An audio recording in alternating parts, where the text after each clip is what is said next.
بسم اللہ الرحمن الرحیم۔ دعا کی قبولیت کے اوقات۔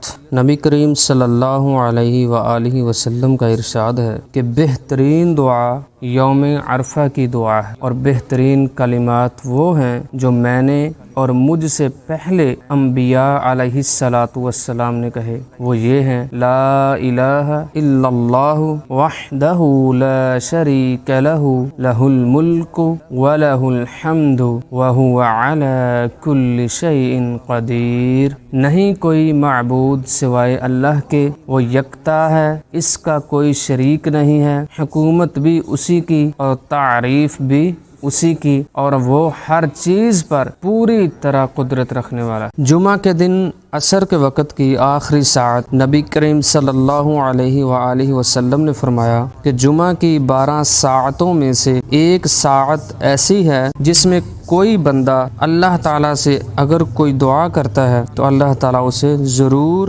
عطا فرماتا ہے۔ نماز اور اقامت کے درمیان کا وقفہ۔ نبی کریم صلی اللہ علیہ وآلہ وسلم نے فرمایا کہ اذان اور اقامت کے درمیان جو دعا مانگی جائے وہ رد نہیں ہوتی۔ سجدے کی حالت میں نبی کریم صلی اللہ علیہ وآلہ وسلم کا ارشاد ہے کہ بندہ اپنے رب کے سب سے زیادہ قریب نماز کے وقت سجدے کی حالت میں ہوتا ہے، اور اس حالت میں بندے کو اپنے لیے، اپنے والدین کے لیے، اپنی صحت کے لیے، اپنے کاروبار کے لیے، جو بھی جائز حاجت ہے اس کے لیے اللہ تعالیٰ سے دعا کرنی چاہیے۔ اور مسلمان کی وہ دعا جو وہ اپنے بھائی کے لیے اس کی غیر موجودگی میں کرتا ہے، اس کی غیر حاضری میں کرتا ہے۔ ایک مسلمان نماز پڑھ رہا ہے، وہ اپنے بھائی کے لیے، اپنے دوست کے لیے نماز کے بعد دعا کرتا ہے، حالانکہ وہ ادھر موجود نہیں ہے۔ ایسی دعا اس کے لیے بہت جلد قبول ہوتی ہے، اور اللہ تعالیٰ نے اس کے مقابلے میں ایک فرشتہ کھڑا کیا ہوتا ہے جو آمین کہتا ہے۔ جب ایک مسلمان دوسرے مسلمان کے لیے دعا کرتا ہے تو وہ فرشتہ اس بندے کے لیے دعا کرتا ہے،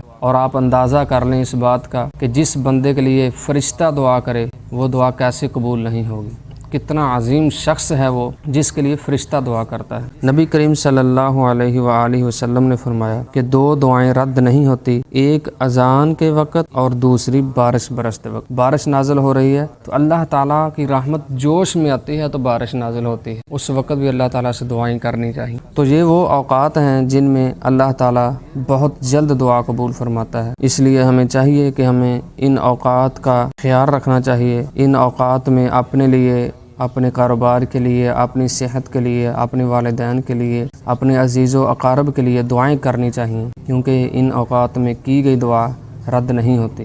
اللہ تعالیٰ عمل کی توفیق عطا فرمائے۔